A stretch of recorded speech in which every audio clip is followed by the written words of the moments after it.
let me ask the question. I'm beginning to feel that my association with Stompernet, Stompernet is yesterday's news. They continue to disappoint in the marketplace. I'm not, that's kind of what I was trying to do, is just kind of say, this is, I'm going to talk about me here for a little bit. You know how much Koenigs just did? Did I tell you already? You said $1.5 million. He did $1.5 million. Yeah. I didn't even know what his product is selling. Do you? No, and I thought it was a horrifically bad. He put out a couple of nice case study videos. I just watched the first 10 minutes, but they looked like they were directly modeled on mine. So, and mine were pretty good. But then he went from there to dropping them on what should have been a sales letter, but wasn't. It was just the worst landing page I've seen in a long time. It's a video just with a bunch of, it's just really, John and I were sat there for 10 minutes trying to figure out what the hell he was selling and how just look at the sales page just with our mouth hanging open. And there was no connection or pivot between the case studies unless we completely missed a piece. He went straight from a couple case studies to this landing page that had a sales video, a short sales video, and and a bunch of copy, or just a list of the offer, which we couldn't understand. It was awful. So I'm shocked that he did that kind of money. Well, what happened is Ray Edwards rewrote his sales letter for him. I'm not sure which one you saw. At one point, there was a real bad one, and then there was another one where the headline said, "You, period, internet guru," or something like that. Yeah, we didn't see that. Yeah, and so that's the one that started converting. But he did $1.5 million, and you know why he did $1.5 million? Because he sold a $2,700 product. Yeah. And you don't need that many people to do $1.5 million when each sale is $2,700. Right. And we know there's going to be 200 or 300 pent-up Andy Jenkins fans that want what you got. Yeah. And so, if you sell for, let's say there's 200 of them, and you sell it to them at $500 versus $2,500, you just left $400 grand on the table. Yeah.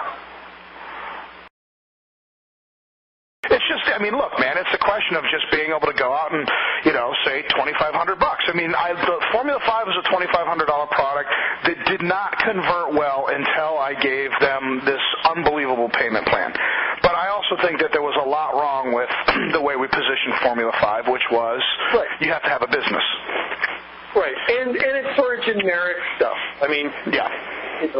Yep, right. Not that it was bad, it's good stuff, but still generic business consultant. And Paul's brilliant, but it's not sexy business in a box. Yeah, look, at the end of the day, $2 million for that launch wasn't bad. Wasn't bad. So now I just have to. I honestly think the only person that's going to tell me that I'm crazy is John Reese. Right. You know what I mean? Just because he's not been able to sell anything but a $97 product. Right. John just, there was a time where John had his finger on the pulse, and I'm sure there will be a time again, but he sure as hell hasn't been there for 3 years. No, I'm like, where's the lion? Unleash the lion. Where's this, where's the gargantuan, the giant mind?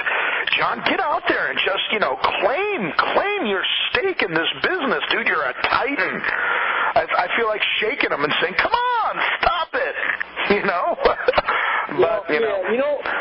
I was just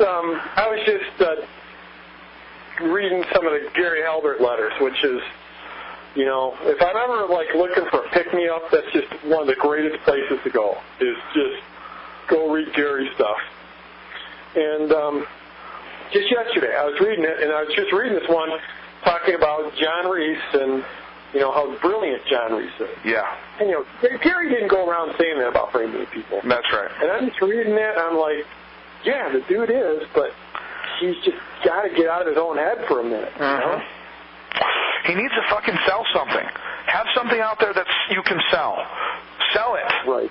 Sell it. Right. Now do what everybody else does and go to the affiliates and get on the phone and say, hey, man, will you mail for me? You know, you make it a 6-minute conversation, and you can have like 10 of those in an hour. And, you know, that's like getting 10 syndicate members. So get on the phone. I mean, you know, dial for dollars, do your thing. I'm telling them I'm going to go to that Phil Same thing at the Skyloft, you know, the affiliate appreciation weekend. He's like, I don't know if I'm going to go. I'm like, John, dude, you need to be back in front of people. You know, I mean, so anyway, I don't know how we got off on a tangent of John's, but, you know, I think Frank will be like, yeah. I think he'll. Yeah, well, that'd be, I'd be interested to see what his take is. Because I was reading Ryan Healy. I don't know if you know who he is. I know who Ryan is, yeah. Yeah, did you see his blog post from there yesterday? No. He looks like he's making a bid to become the public Salty Droid.